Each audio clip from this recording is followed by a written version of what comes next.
Good morning, everyone, and welcome to Manitoba Agriculture Crop Talk webinar. If you have any questions during this presentation today, please type them into the question section of the GoToWebinar menu and we will answer them at the end of the presentation. This webinar is being recorded and you will receive a link to the recording. Thank you.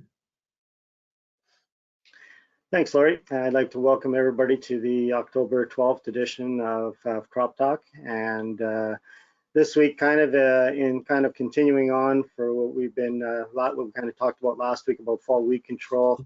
Thought it would be a good thing to talk about a couple or a few products that that Gowan has that help us in fall weed control and getting prepared for next year, and products that I think that are making a fairly big comeback. As I talk to more and more producers are talking about using these products to kind of widen their use of different products and different groupings. And so I thought it'd be great to get Alan on today. And Alan is the sales rep for Gowan for southern and eastern Manitoba. So he's going to go through a few of their products and some of the best ways of, I guess, using them, whether it be in the fall or this coming spring. And then from there, we'll jump over to our crop scouting panel, where we've had a few questions come in over the past couple of days, and we'll get those ones answered. So with that, I'm going to turn it over to Alan, and we're going to get his presentation on some of the products that Gowan has for us. Thanks, Lionel. I appreciate the invite from Manitoba Agriculture and the opportunity to talk on this webinar. The title was Fall Weed Control, but I'm going to correct you right off the bat. We're not going to control any weeds this fall. This is, setting your fields up for success in 2023, but trying to get some work done ahead of time, get these products down in the fall to set yourself up for next year. In the interest of time, I'm going to mainly talk about applying these products, the do's and don'ts, and the watchouts for the fall. But as you can see, my contact numbers up there. Anybody on the webinar, please reach out if you want to talk about spring weed control or spring options, or something comes up you don't get to it this fall and you want to talk about spring. I'm more than willing to talk with you. So before I get into the nuts and bolts, I just like to point out some reasons why you should think about using a product from Gowan this fall. And the first thing that comes up is herbicide resistance. Not a topic that's new to anybody. It's been a topic that's been out there a lot the last few years. Just gonna share a little data. AgQuest down in Minto, they're very good at sharing trends and not individual producer results, obviously, but trends in what they're seeing whenever they get samples submitted for resistance testing. And this is just the Manitoba wild oat trends over the last 4 years. And you can see, whether it's, the FOPs, so your cladinifops, your quizillifops, DIMs, so it's your clethodims, your achieves, your dens or axial, so your 3 group 1s, lots of samples being submitted and high levels of resistance. A little bit lower in the clethodims, it's quite often tank mixed with something else like Liberty. And then the group 2s, also a lot of resistance showing up in group 2s. So why I like to show this if I'm talking to some producers is not everybody's had a chance to do wild oat testing on every field or maybe even your farm. But if you got that patch that just wouldn't die this year or is getting bigger and bigger every year, it's probably not the chemical's fault.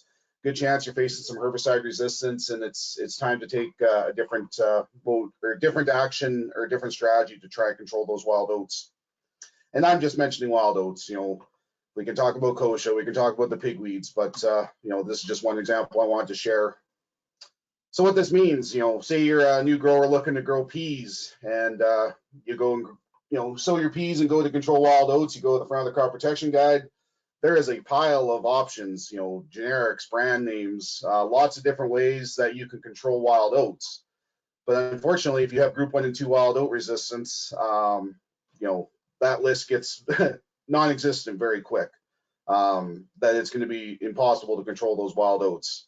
And the same if you're growing wheat, or the same if you got group 1 resistance and you're growing barley or flax. So that's where our products are being more proactive than reactive.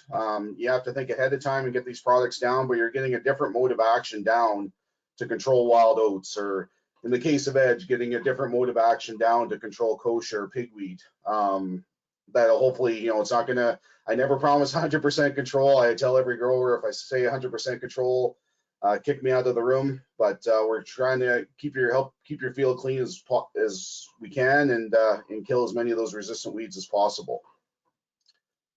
So resistance is important, but there's got to be some other good reasons to think about using a pre-emerge. And, you know, this probably just isn't gallon pre-emerge, just comes to all the pre-emerges. You know, why would I think about putting down a pre-emerge in my crop? So a couple other things I'd just like to point out is, you know, the removal of selection pressure. If we can remove 80% of the weeds, and I say target and non-target, so removing 80% of the wild oats is going to give you better control on your volunteer canola, right? Because you're going to get better coverage. Removing 80% of your kochia is going to give you better control of your mallow because you're going to get better coverage, for example. But removing 8% of the weeds, when you come over the top of that sprayer, you're going to get better coverage and hopefully more dead weeds and a cleaner field at the end. Another thing is, you know, weeds are stressed to an early crop, and we could talk for half an hour just about how crops set up their yield potential very early in the season. That you can lock that yield potential in. So if we can remove that carpet of wild oats or that thick patch of kochia and let your crop get up and get a chance to get started, you're going to see a better yield potential from that field. And the other thing is just to give you some flexibility. You know, the products I'm going to talk about today, in generality, we talk about 6 to 8 weeks of control. That's going to come down to, you know, the rate you put on, the organic matter of your field, you know, some other factors like temperature and moisture that are out of my control. But you're generally going to get 6 to 8 weeks of control. So that just takes a little bit of the pressure off your in-crop spray timing. If you get backed up spraying because of the wind or because of breakdowns, that if you do, you know, 10% of your crop with a pre-emerge, you don't have to get to that field, you know, that 10% first. That at least you have something working in that field, and then when you get there, hopefully you'll get better coverage on the escapes, even if they are a little bit bigger, and still end up with a clean field. So that's just some reasons why. Now I'm going to get into the where and the how. I like to start with this slide just because these aren't new products. They've been around for a while, but a lot of people think of Avidex as, you know, just a wheat herbicide, or Edge is just a dry bean or just a sunflower herbicide. But we, you know, canola is a big one. A lot of people, I still get that question, not as much as I used to, but don't realize that Edge is registered on canola. Same with Avidex and Fortress. You know, peas gaining a little traction. I've done some pea meetings over the last 2 or 3 years, guys looking at taking a contract with Roquette or Merit, and maybe haven't grown peas for a while, just to remind them that these are some options to put down ahead of that crop. That's, you know, weed control is a little bit more tricky to help keep your field clean. You know, soybeans are on there, and we do have a minor use label for hemp and chickpeas for Edge that might not be aware to everybody, but obviously those aren't big crops in Manitoba. A little bit more hemp showing up all the time, but so yeah, just lots of options. And then the other thing too is crop plants change. So if you put Avidex down thinking you're going to grow wheat, and all of a sudden you're going to grow barley, you know, your Avidex is still fine. You put down Edge thinking you're going to grow sunflowers, and the canola market takes off, and you'd rather put canola in that field, you know, your Edge is still fine. So just, you have a lot of flexibility putting these products on in the fall, that you're not locked into one crop for next spring. To apply these products, we need good uniform coverage. These active ingredients don't move far in the soil. So what we're trying to do is, you know, get, you know, the best uniform coverage with these little particles as we can. So really that comes down to, we need an air boom applicator. So whether you're retail you're working with, lots of retails, if you're getting some fertilizer floated, I'm going to say 95% of the floaters in Manitoba have a chem box on the back that they can put down your Avidex, your Edge, or your Fortress at the same time. Going to be more Valmars out there. Retails that have Valmars for rent, growers that have their own Valmar. And something that's come up this summer, I know a few growers that with the wet spring went and found themselves a Valmar because they thought that's how they were going to seed their canola. Sometimes some of them used it, some of it didn't, but now they have the Valmar, so they're looking to use these products. So we need good uniform coverage. An air seeder, you know, you can't put it down the boot with your seed or your fertilizer. It's not going to move far enough. I know there's a few Borgos out there that have a granular applicator kit that actually blows it out in front of the seeder, but generally you can't use an air seeder to apply these products. And one thing I'm going to mention now, I forgot to mention off the start, is you won't see Treflan on many of these slides.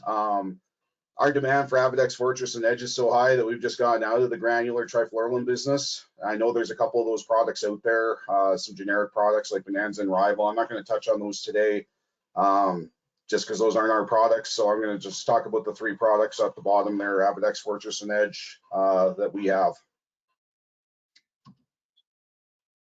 So where can I apply? Generally, canola fields, especially, wheat fields, if they weren't too tall or weren't lodged, if the chopper blades on the combine were doing a good job, you got a good spread of chaff and straw, most fields are ready to apply as they stand. Again, some of the older growers hear Avidex and they think till. I'm not asking you to till your fields. But if you've got good straw management at harvest, and especially if you heavy harrowed after harvest, the fields are ready to apply as they stand. And then, the picture on the bottom left there, I know there's a few ruts that were made this spring, so there is going to have to be some tillage or something done to even some fields out. But if you can, go through that vertical till machine or that shallow cultivator and, get things somewhat level and somewhat worked up mellow, they're ready to apply as they stand. Some washouts are that really heavy, thick layer of straw. Headlands where the combine spits 2 layers of straw on top of each other, that low spot that, you were barely able to get the heads when you went through with the header because it was all pushed over and lodged. We need to do something with that straw before we apply, because if you apply and we can't get through that straw to the ground, if your harrows fill up with straw when you're incorporating, you're not going to be very happy with the control. You're going to get very uneven pattern of distribution, and you're going to be disappointed. And then the other thing too, if you make a lot of clods, so talking anhydrous seasons here, guys out fixing ruts. If you're doing some tillage and making a lot of clods, we need to smash those up before we apply, because the Avidex, the Edge, the Fortress particle isn't going to penetrate those clods. It doesn't need to be as mellow as your kid's sandbox. We can take a few lumps, but if it's really lumpy, we need to hit those and smash those up before we apply. The other option, let those clods mellow out and let's regroup and look at a spring application. And then the last couple watchouts are stubble burning. If you have to throw a match into a field or some windrows to clean something up, the charcoal left over from stubble burning, just in layman's terms, acts like a magnet. Our active ingredients are going to want to bind to that charcoal and they're going to be tied up. And again, you're going to be unhappy with the control. I had to do a complaint one year, went to a field, and he just had these strips that there was no control, really good control on both sides. And 20 questions later, figured out he had flax in that field and windrowed it up, threw a match in it, and that's where the control was. And then same thing with manure. Organic matter is really going to, high organic matter that's readily available, again, is going to act like a magnet. It's going to tie up our product, and it's just not going to be available to kill weeds. So if you have to throw a match in something, or if you're putting manure on a field this fall, those aren't fields that you're going to put Avidex Fortress or Edge on. Those are fields you should think about for 2024.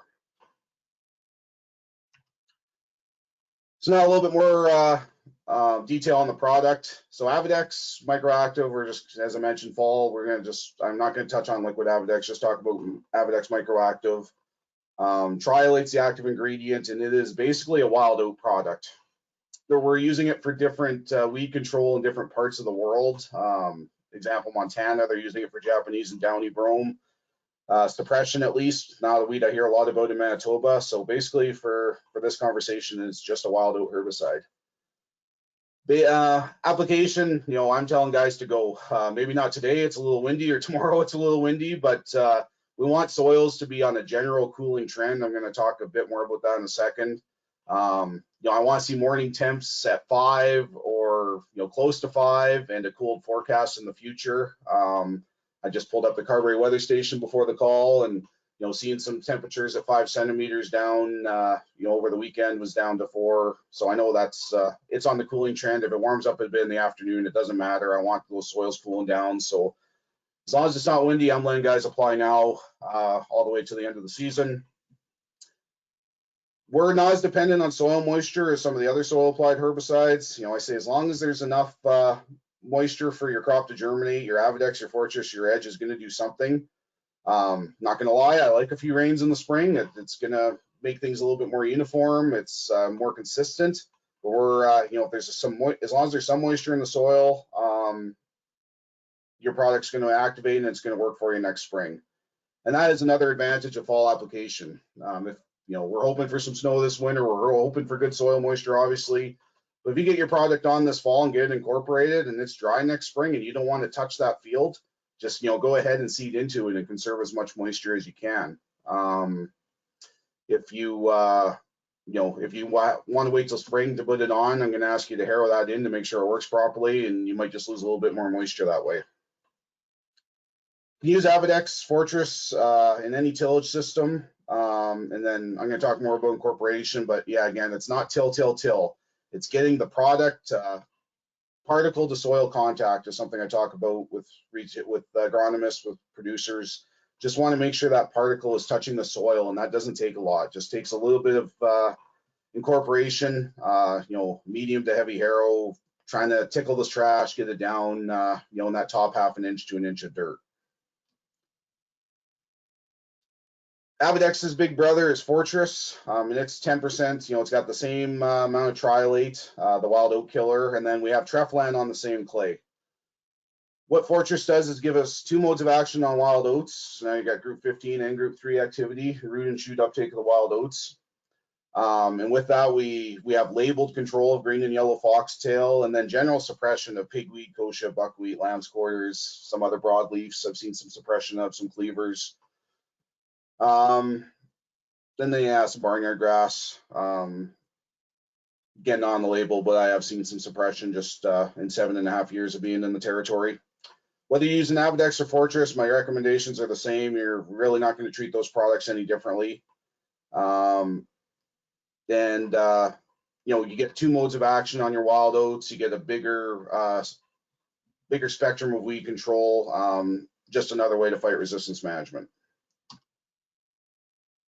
So we talked about temperature. Why we can put these products on in the soil or in the fall is when your soils get down to 5, the product's not going to activate. It's going to stay dormant in the soil. Again, a few warm afternoons isn't going to activate it all of a sudden. It needs prolonged temperature to activate. And once your soils get to 4 or 5 and stay above there, it activates and gives you that 6 to 8 weeks of control going forward. So if you put your product on this fall, when you're way into to get into seed, as your soils are warming up and drying up, that product's going to activate and start killing weeds. The problem is that wild oats especially, but some other weeds can start germinating at those same temperatures. And in that 7 to 10 day period while your product is activating, you can get some weeds that get up and escape. That's what the green line represents. So moral of the story is, unfortunately, putting your Avidex, your Fortress, your Edge on this fall isn't going to replace a pre-seed burn down next spring. It may, if everything works out. I'm not going to tell you to spray black dirt. If you got a clean field, go ahead and seed into it. But that's just a common thing that comes up. Guys put down product this fall and they think they don't need to burn down in the spring. Still do a scout next spring. And if there's escapes there, eliminate them and start with a nice clean field. I touched on moisture. Again, I'll be honest, I like a little spring moisture. I had a pretty easy season complaint wise with the moisture we had. Product worked very well. But this picture is from 2019, I believe, a pea field or some pea plots we did down in Melita. And this was a very dry spring. I don't think there was any, I looked back at the weather and there was no considerable rainfall accumulation till the middle of June. And you can see the wild oat control in the edge plot versus the no edge plot. And the broadleaf control is the same. It just doesn't show up in the picture. Even those few wild oats in the edge plot, that's a cedar pass that was about 1 foot wide and there was just no competition. So by getting this product on in the fall, in this, this side-by-side example and this really dry spring, hopefully we don't get a dry spring for many reasons, but still got very good weed control versus not using edge at all. And then incorporation for Avidex and Fortress and Edge in a minimum tilling system. Again, if your particle is sitting on last year's trash or last year's canola chaff, it's not doing you any good. I need to get that product to touch dirt and let it disperse in the top layer of the soil. So running the harrows through, that's all I'm looking for. Medium to heavy harrow, don't go too aggressive, but shake that trash, move it around, stir the top a little bit of dirt, get that particle down so it's touching the soil, so it'll actually do you some good. If you incorporate once, I'm saying that's good, but if you do want to harrow again in the spring, I kind of call it about a 5 to 10% improvement or bump in control. I quite often see, and it comes down to a lot of uniformity. If you want to harrow in the spring before seeding, what it does is just get a little bit of black dirt showing. It gets that field absorbing sun more uniformly, and you just get a little bit more consistent control.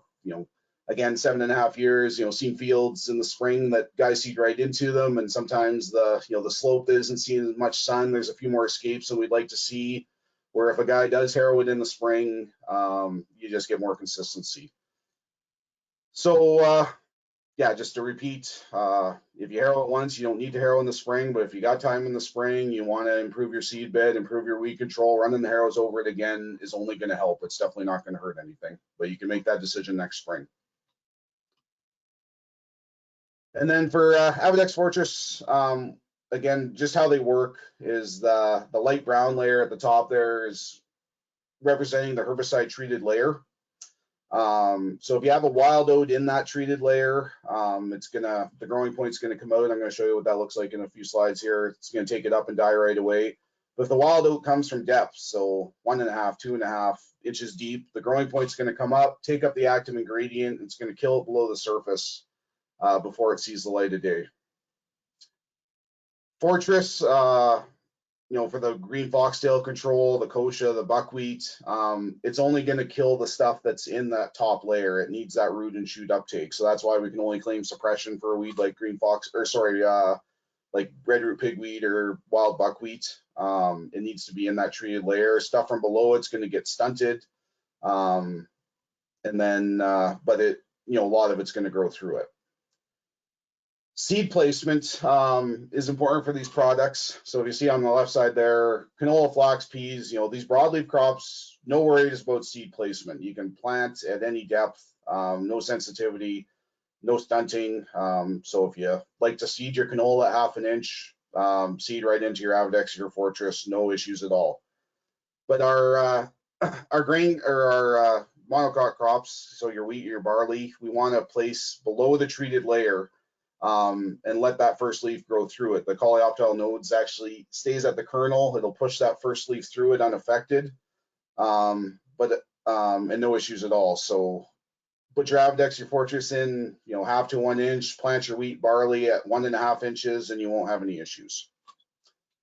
I have seen a little bit of thinning on a hilltop where, guys can't quite get the seeder in, or on a headland where it's compacted, but these issues come up very rarely, and quite often it's if there is a little bit of thinning, they don't win a beauty contest early in the season, but the crops or the plants that do survive tiller out, and there's no issues at the end of the season. But just to watch out, I wanted to make sure everybody's aware of. Yeah, put it shallow, plant your wheat, barley below the treated layer, and your broadleaf crops you can plant at any depth you choose, right in the treated layer if you want to. Going to switch to Edge now. Again, can start applying Edge anytime. Things have cooled off enough. Technically, the label for Edge is September 15th, but I usually hold guys off to October 1st to start applying their Edge. And you can see the rates for fall. Generally, for Manitoba, the good, bulk, what I recommend for fall application is 12.5 pounds. You get into Swift Current or some really low organic matter soils, guys will do 10 pounds in the fall, but generally fall applied Edge is all done at 12.5 pounds. And then in the spring, we might adjust rates a little bit. Where Avidex has 1 weed, Edge actually has 26 weeds on the label, which I'm not going to touch on them all, but kochia is the 9 times out of 10, it's the conversation starter. I've heard Kim say it before, the bulk, or if not all, the kochia in the province is Group 2 resistance. Group 9 kochia is increasing every year. Group 4 is a watch out, 14 is a watch out. This is, trying to throw as many different modes of action, into your crop plan, into your crop rotation. This is just a way to get another mode of action, that being a group 3 for kochia control. But, you are also going to be another mode of action on wild oats. You're going to help clean up buckwheat, which I've heard has been tough in some fields this year. And they have confirmed group 2 buckwheat in Alberta, so something to watch out.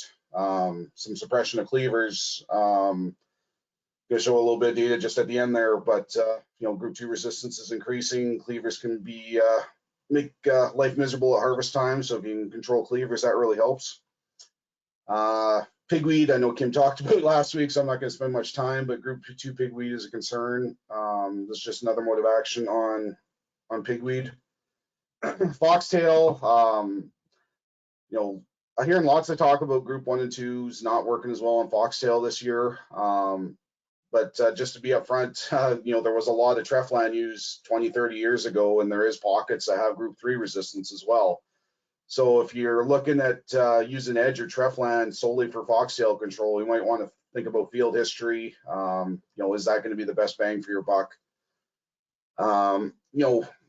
I've heard somebody much smarter than me say once you have a resistance in a field, it doesn't go away, you have it forever. But I think you can, by using different modes of action, you can, change the percent in the population that is resistant. You use different modes of action, that, group 3 resistant foxtail is going to get drawn down over time. So, I do have guys coming back using Edge that haven't used it for 30 years and happy with their control. It's just something I want to be upfront about, that, there's that group 3 foxtail out there. Then lamb's quarters, chickweed, a big problem in some areas. And then some barnyard grass was a big issue this year. So anyways, moral of the story, lots of weeds with Edge, that it's not just kochia. We're going to help keep your field clean. This is a picture a guy shared with me this year. We've all heard this story. The darn neighbors have kochia, and it's blowing in on my field.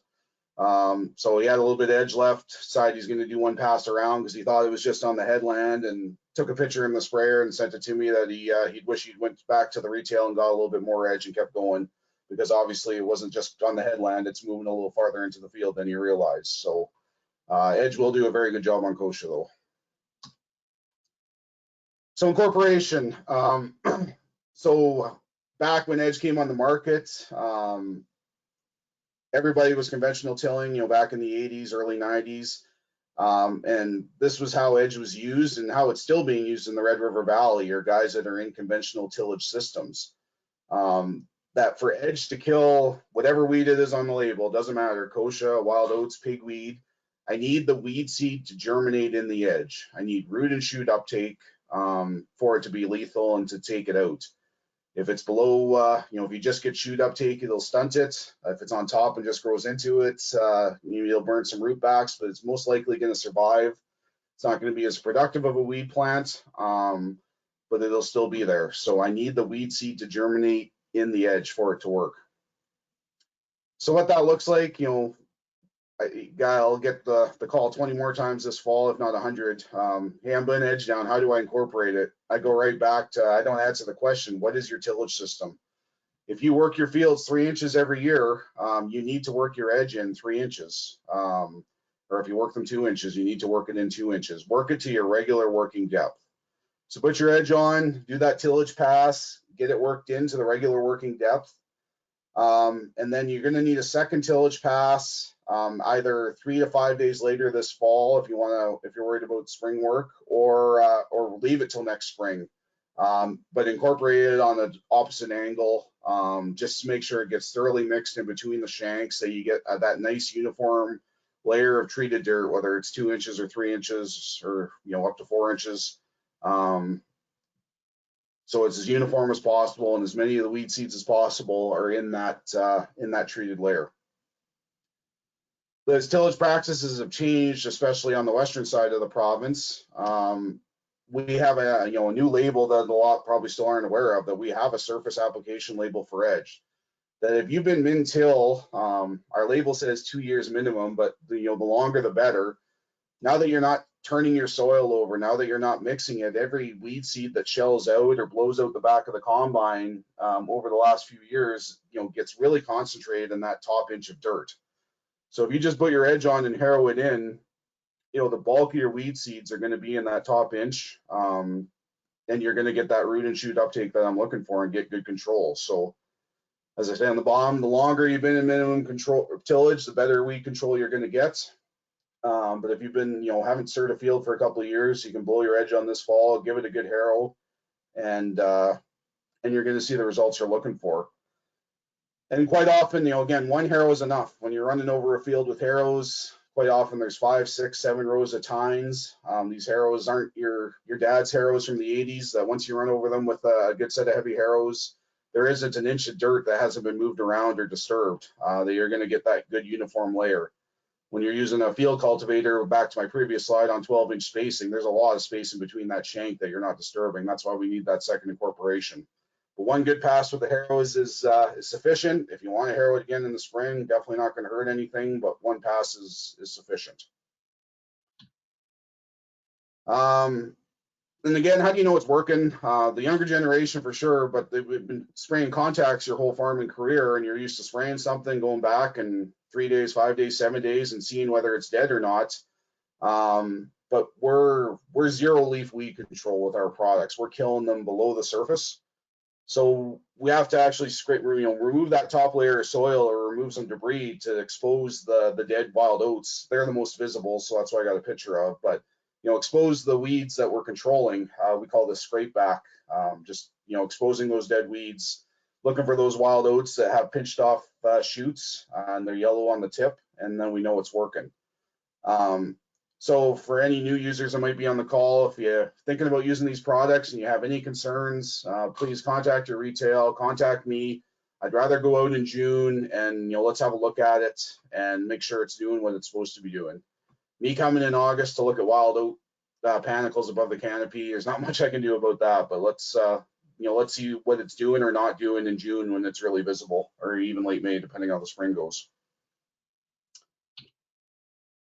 And then just going to finish with a couple slides, one on Treflan. So we do market liquid Treflan, more of a spring product. It's not tied up on a carrier, so it's, you know, you're a little bit more prone to some fall losses if you put it on in the fall. So the majority of my Treflan is done in the spring. But you know, Treflan it's a good product. It just doesn't have the weed spectrum that Edge has. It's you know, your foxtails, your buckwheat, you're going to get some pigweed, some lambscore's control, but you're not going to get kochia or smartweed. It's just not as broad spectrum and not as hot on, you know, I was gonna say you're gonna get longevity on some grasses, but it's not as hot on grasses like wild oats. Just usually the control isn't there. For all these products, you can't sow oats the year after. I should have maybe said that earlier. But one thing, you know, again, experience and talking to more experienced agronomists than me, that I don't recommend corn the year after Treflan application. Probably after a wetter year like this, you'd be okay with it, but after a year like last year, it was dry. Treflan is very persistent in the soil and can stick around and can do a number on some corn. So if you know you're going to corn in 2024, Edge is a much safer option than using Treflan. But again, spring applied, and whether you know, everything I just talked about incorporation for Edge, basically mimic that to Treflan. The weed seed needs to germinate in it if you want control with Treflan. So depends on your tillage system. So I'm just going to finish with a couple slides on some canola trials we've done. We have our own little small plot Valmar picture there, and our summer student Noah driving it. And again, we're not trying to show that Avidex kills wild oats or that Edge kills kochia or cleavers. We're trying to incorporate these products into, you know, a herbicide system you're already doing, and talk about herbicide layering. So one mode of action up front, group 15 or group 3, and then a second mode of action in crop, or 2 or 3 modes of action, or 1 or 2 modes of action in crop. So that layering effect and what that's going to do to your control. So just an example of wild oat control. We have, this is just your pre-emerges alone. So the red bar is 10 pounds of Edge, yellow bar is 12.5 pounds of Edge, and then we got Fortress at 2 different rates. Again, the Fortress is a little bit more consistent on wild oat control, just because it has the 2 modes of action, and Triolate's a little bit more consistent on wild oat control. But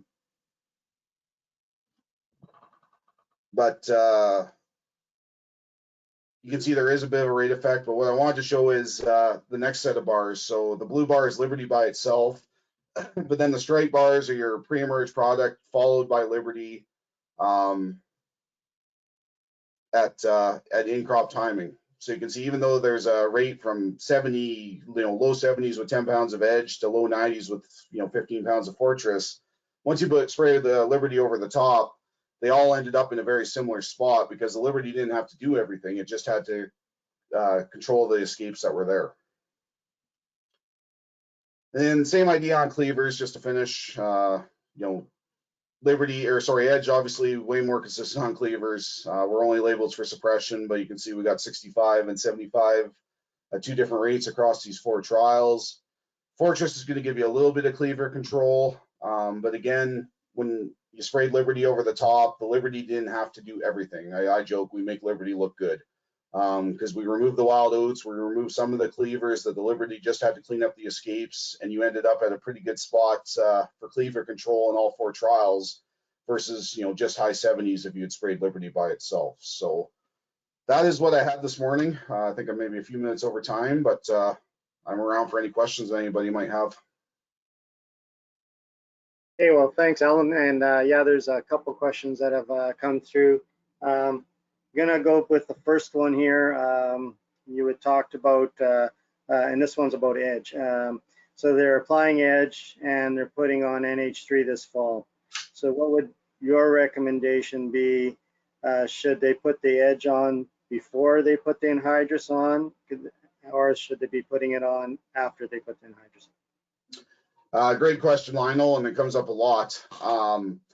So if time's not a factor and you can do it my way, I'd rather you do the anhydrous first. So I'm assuming this is a minimum tillage operation, but so the anhydrous application is going to give you a little bit of trash management. It's going to open up the soil a bit, and then you can put your hedge on and harrow it in, and then make sure you got that nice uniform treated layers, especially over top of the shanks where you put your anhydrous down. The problem is, and I do have guys that do it, if you put your edge down and then put your knife or anhydrous in, every anhydrous knife is going to push a little bit of edge to the side, and you could see some strippy control everywhere you put anhydrous down, just a few more weed escapes. So if you need to, to overcome that, you could harrow it next spring.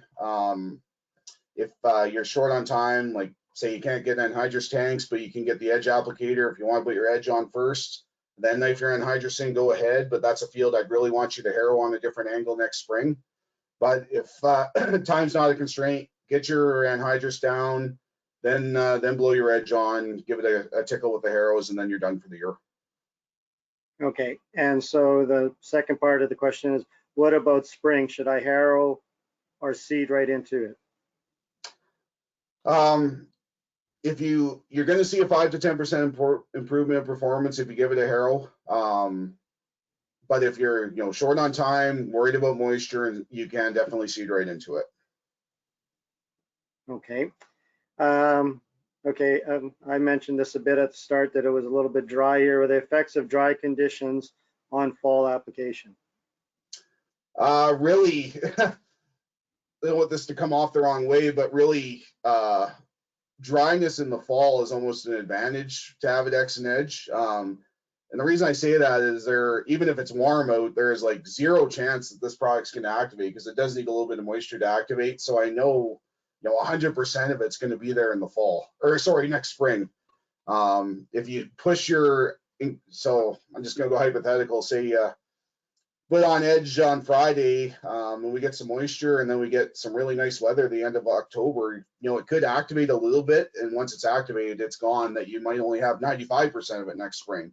But if it's dry, I know 100% of it's going to be there next spring. So don't worry about it if it stays dry this fall. It's not going to hurt your Avidex and Edge. It might even be a slight benefit, but I work in agriculture too. I want some rain this fall. We need a little bit of moisture before freeze up. So I just don't want that to come off that I'm cheering for no rain. So. Okay. You kind of touched on this, I think, but combining a lot of tough straw what would be the best way to manage the straw to get proper, I guess, proper soil Soil attachment or contact. yeah.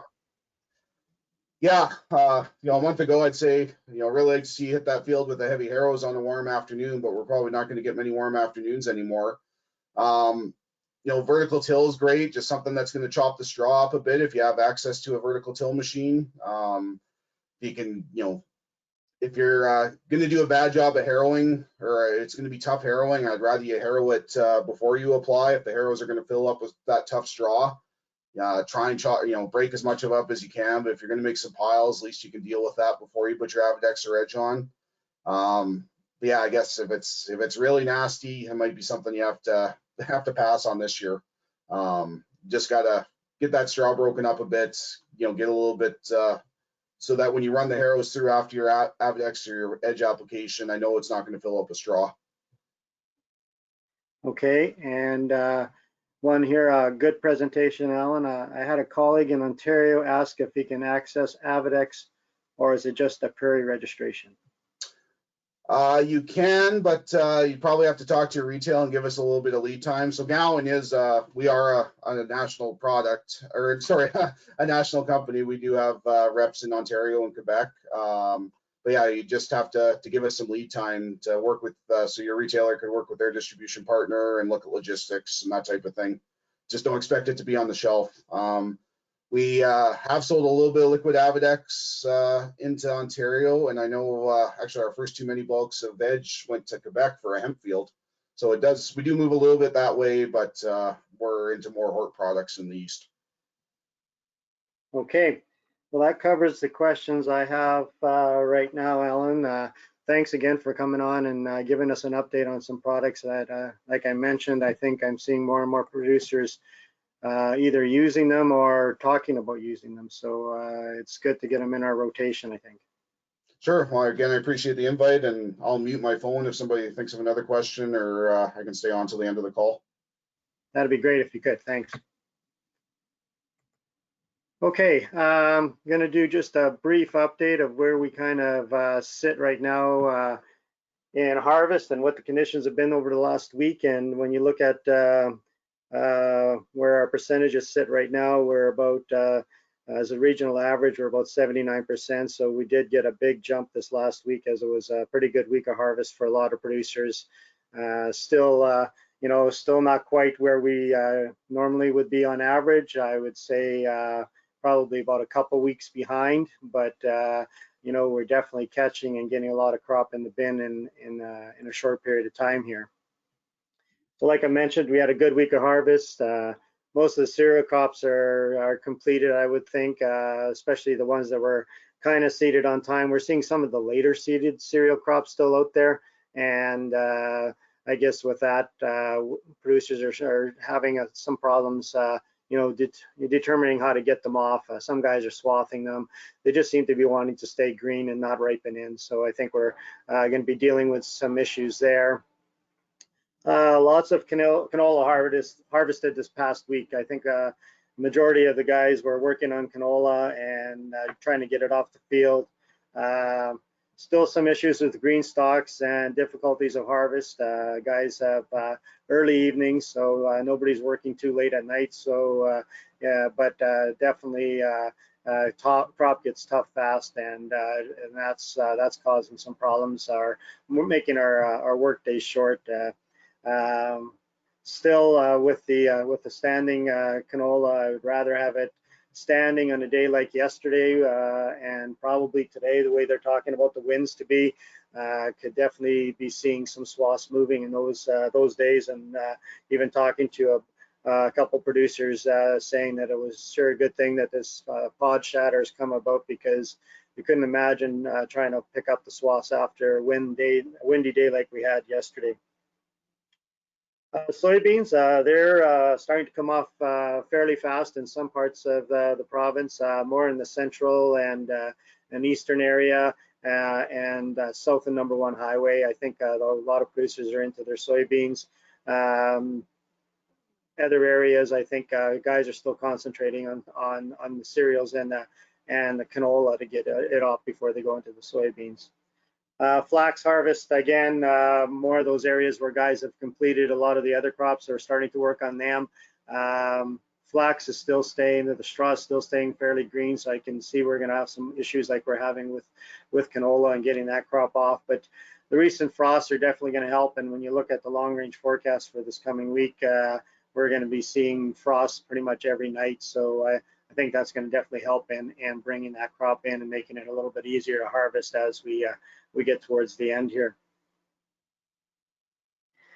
I put this up last week, and I was also, I got the updated one came for October the 10th, and I just noticed the difference where the dry areas are getting bigger, and kind of the question I was talking to one producer yesterday, and when he was in hydrosing, and he was saying that he was starting to bring up some lumps and kind of wishing they could maybe get a little bit of moisture to make it a little bit better for next year, for even just for seedbed preparation. But yeah, the area is getting a bit drier. We definitely haven't had a lot of moisture in the last little while, but subsoils there, talking to guys that are soil sampling, they're definitely seeing moisture below, and we still have, good reserves there.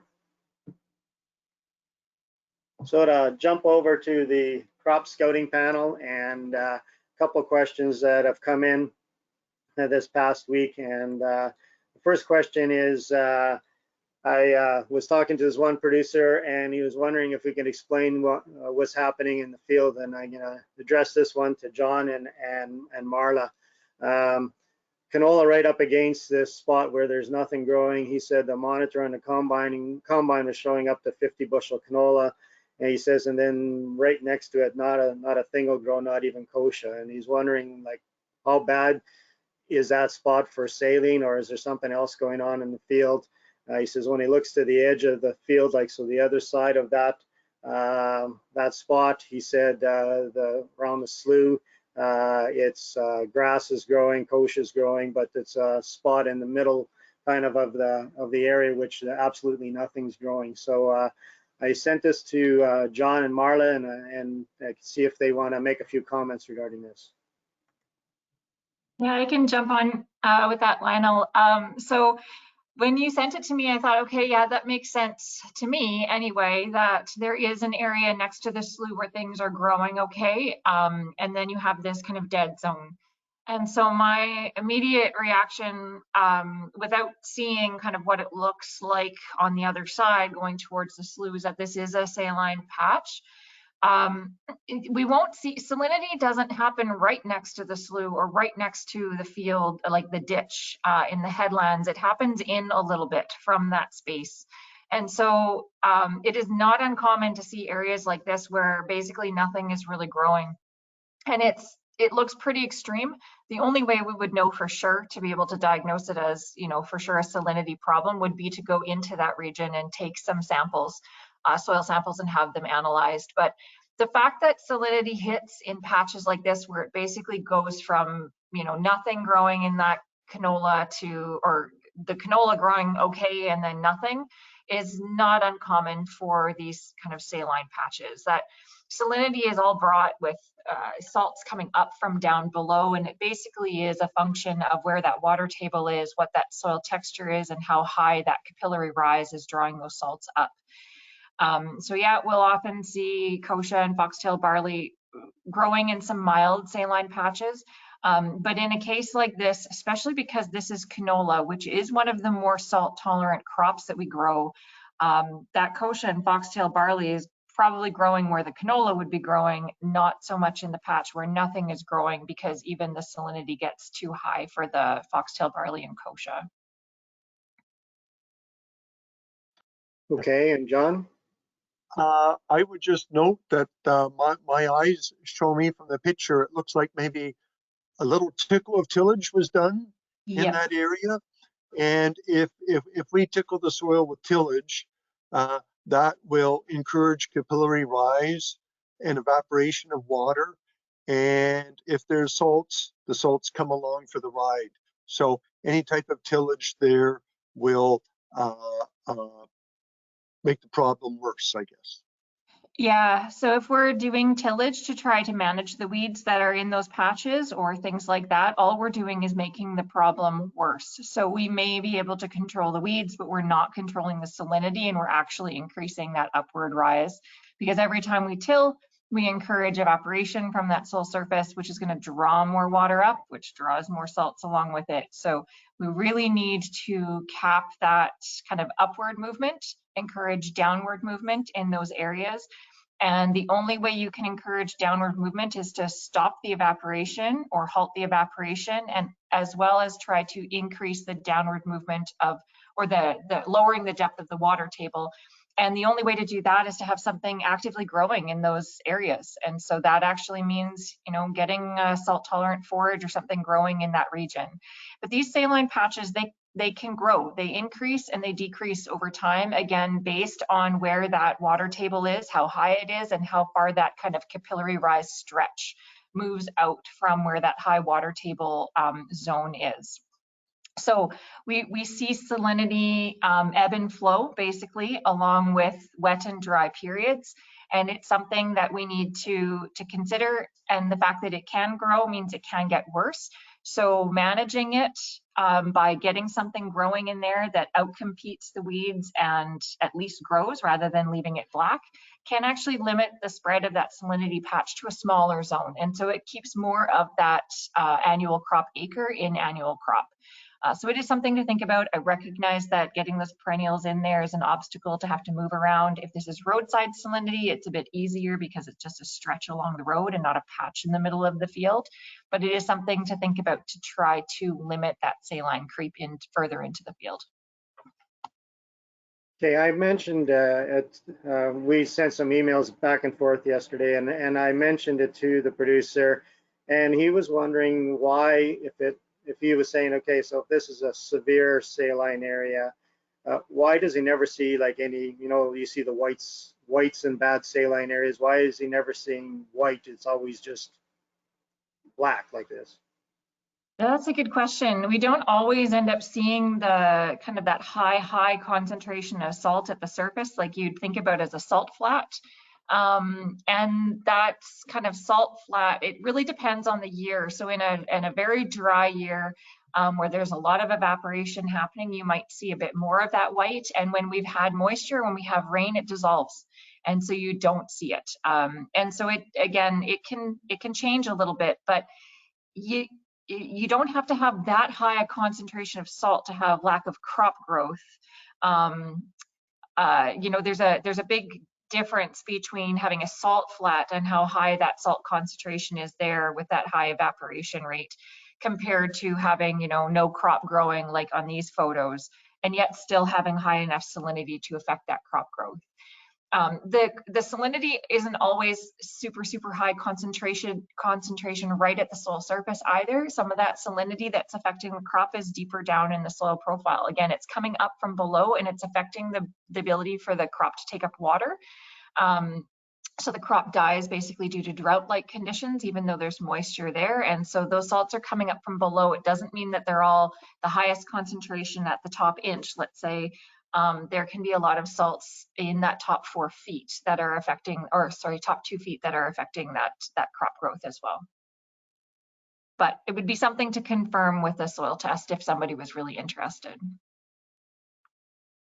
Okay, thanks guys, that was a good answer. And when we talked about it, he kind of agreed, and he was thinking maybe to soil test it separately just to see what's going on there. So good, thanks. Next question for John Gavlowski.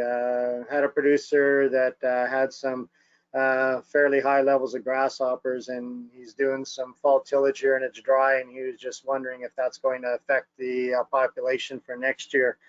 I think we maybe have talked about this in previous crop talks in previous years, but I thought it'd be good just to maybe give a refresher to this one. Yeah, so tillage on its own isn't really a great form of grasshopper control. It might help somewhat. It might bring up some of the egg pods and expose them to predators, and it might mechanically kill some, but don't bank on it having controlled the population. when people have tried to do research on this. It's certainly not a standalone grasshopper control technique. It might help somewhat, but again, do be scouting those areas for grasshoppers next year if you notice there was a lot of eggs there this year. The one thing that tillage can do, depending on the timing, is it might influence where the grasshoppers are laying their eggs. Grasshoppers like some lush green vegetation to lay their eggs into. So tillage done earlier in the year might move the grasshoppers more to field edges and other areas for egg laying. But at this time of year, right now, the grasshopper population's dwindled anyway. So tillage right now, like I said, may have some, but certainly not complete control of grasshoppers. And exposing those eggs, like would temperatures have more an effect on them? It may be to some degree, but we really caution people against banking on winter kill being a major factor of grasshopper mortality. The eggs themselves have to get down to about -15 to be killed by the winter. So any little bit of insulation over them will help protect them. So usually we suggest don't bank on high winter kill. Okay, good. Thanks, Sean. Okay, just a few more slides to finish up for today. Again, mentioning about the hay listing program that's available. So if you've got hay for sale, and we've had a fairly decent crop this year, you can put it on the Manitoba hay listing. Crop residue burning authorization is still in effect. So if you're looking at doing some burning, and as guys get finished and have maybe a little bit more straw to deal with, they might be looking at setting a match to some of it. So to make sure that you're doing it on a day that's authorized for burning. So check that website. There's a workshop coming up, the Manitoba Ag Cattle Nutrition Workshop. It's going to be taking place at the MBFI, which is just north of Brandon. It's going to be on November the 2nd, and it's going to talk about just feeding different feeds, alternative feeding, some costs and effects of costs of feeding animals, and they'll go through the cow bites program. So that'd be a good thing to take in. The computer skill workshops, again, this is something that's going to be happening fairly soon. They're going to be going, a group of people going around the province helping you with basic computer skills. I think it's something that whether you're just starting or whether you've been working with computers for a while, there'll be some people there that have lots of experience with computers and help you with doing different things on the computers and just kind of opening up your skills. There's a location, so they're starting on November the 8th, so we've got about a good couple weeks before they'll be starting, but that's the locations. There's going to be some advertising coming out in the Cooperator and some other areas as well. So, or just go to our provincial website and you'll be able to find the dates and your locations, but that's them listed there.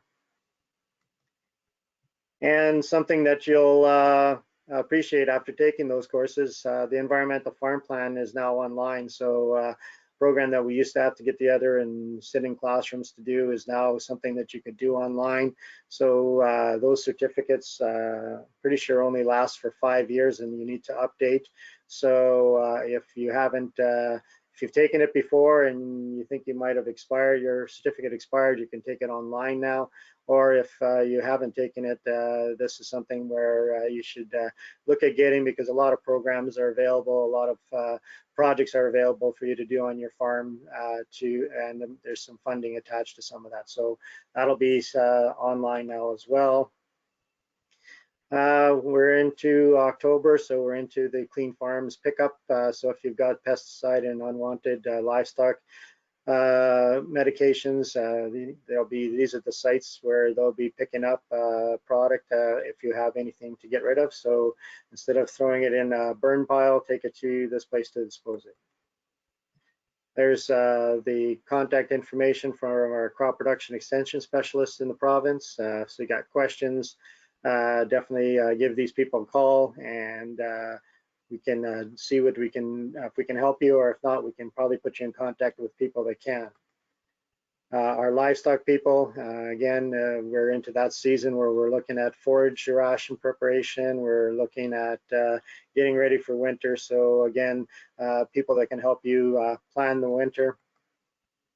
The MASC offices, harvest is getting complete. So I would imagine our production reports are going to be coming due fairly soon. So these are their contact information for the service centers if you have questions regarding that as well. And mine and Lori's contact information, and for if you got any ideas or suggestions for future crop talks. And with that, next crop talk will be October the 19th. So by that time, we might be talking about harvest being completed. So thanks again for attending. Thanks, Alan, for a good presentation. And we'll talk to you next week.